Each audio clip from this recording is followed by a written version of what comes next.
Hello and welcome to SatTV Week, the news programme for the international satellite industry.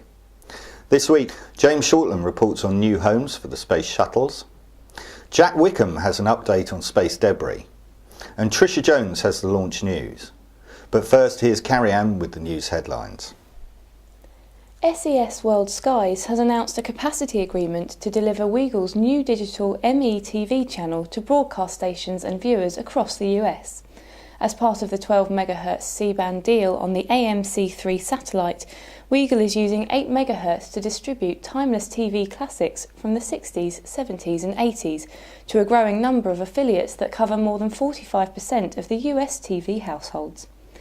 The launch of ME-TV follows Weagle's successful 24-hour movie channel partnership with MGM, named This TV, currently carried by more than 140 broadcast stations nationwide. The digital subchannel This TV is also delivered over AMC3 using a 4 MHz slice of C-band capacity.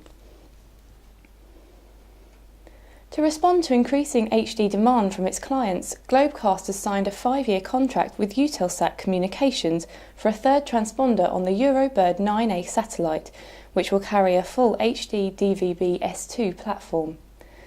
The first clients on the platform already include Eurosport and Fashion One. Eutelsat's Eurobird 9A satellite was chosen for its potential to reach over 5 million direct-to-home and cable homes. The satellite's proximity to Eutelsat's Hotbird video neighbourhood at 13 degrees east adds the opportunity for broadcasters to reach homes equipped for dual-feed reception from both positions.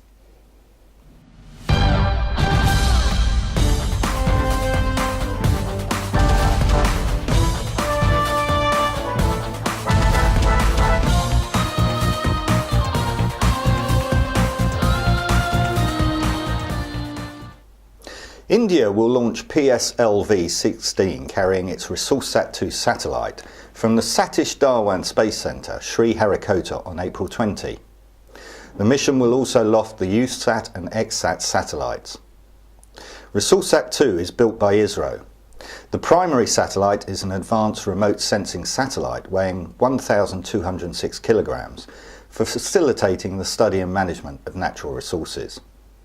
USAT, weighing 92 kilograms, is a joint Indo-Russian satellite for stellar and atmospheric studies.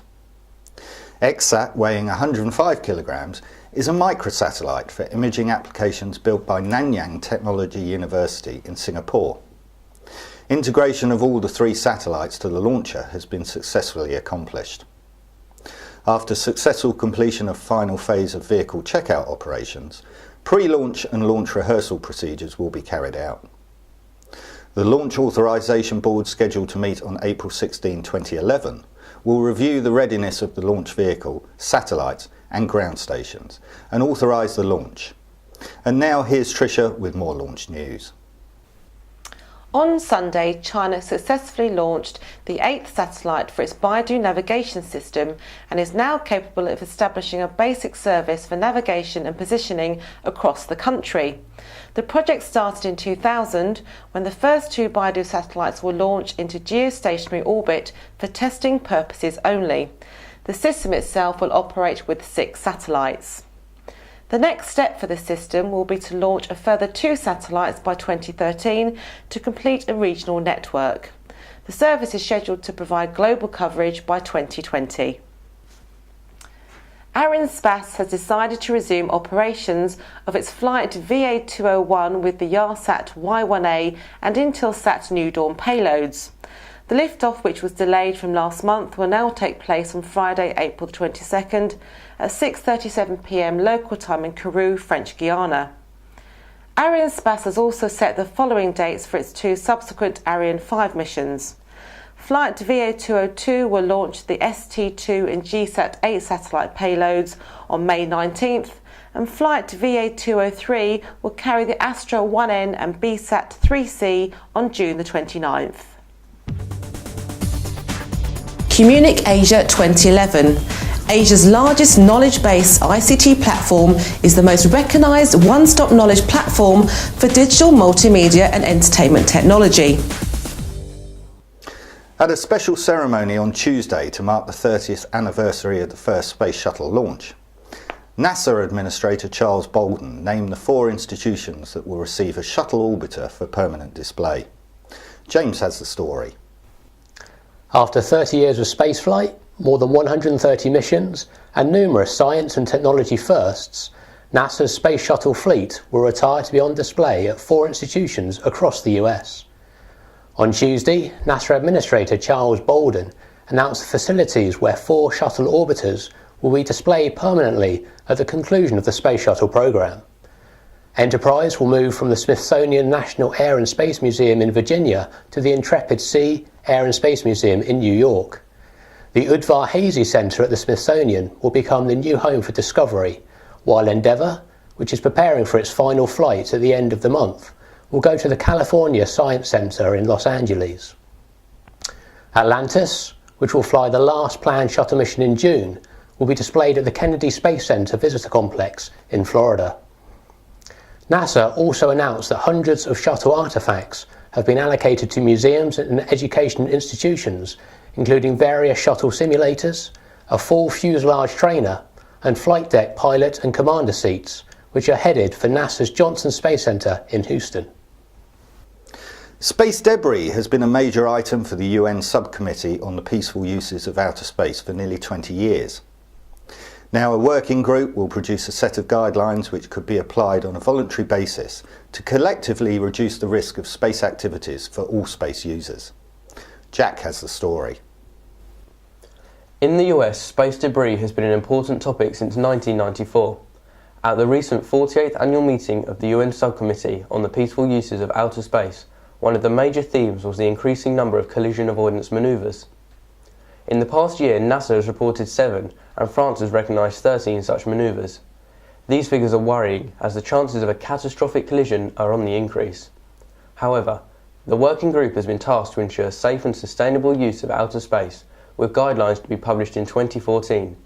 They will detail practices, procedures and policies which will endeavour to increase the safety of space activity. This March, NASA and the US DoD discussed active debris removal. All contributors agreed that ADR will be an enormous challenge. In low Earth orbit, it has been decided that the most effective approach will be to target the debris with the greatest damage potential, with a compiled list of 500 objects. For ADR to move forward, there will need to be cooperation, collaboration and contributions internationally, which will then hopefully result in a safer environment for all space users. And now here's Carrie-Anne with more news. WRN Broadcast has announced the appointment of Tim Ashburner as chairman. Ashburner, who is currently Technology Director, has been appointed following the opening of WRN Broadcast's state-of-the-art media centre and the launch of its London-based media village. A former senior audio supervisor at the BBC, Tim is one of the founders of WRN Broadcast. He was responsible for the company's technical strategy and growth using new and emerging technologies, and in 1999 won the prestigious IBC Engineer of the Year award for services to radio innovation, specifically for work carried out on DAB and DVB systems. Tim still maintains a role within the technical department. And finally, Lockheed Martin has shipped NASA's Juno spacecraft to Kennedy Space Center, where it will undergo 4 months of testing and processing, in preparation for its launch on a United Launch Alliance Atlas V 551 vehicle in early August. Juno is NASA's next mission to Jupiter and is the second of the agency's New Frontiers missions. Scheduled to arrive at Jupiter in July 2016, the spacecraft will spend a little more than a year orbiting over the poles of the gas giant while studying the planet's origins, structure, atmosphere and magnetosphere. That's all for this week. Thank you for watching.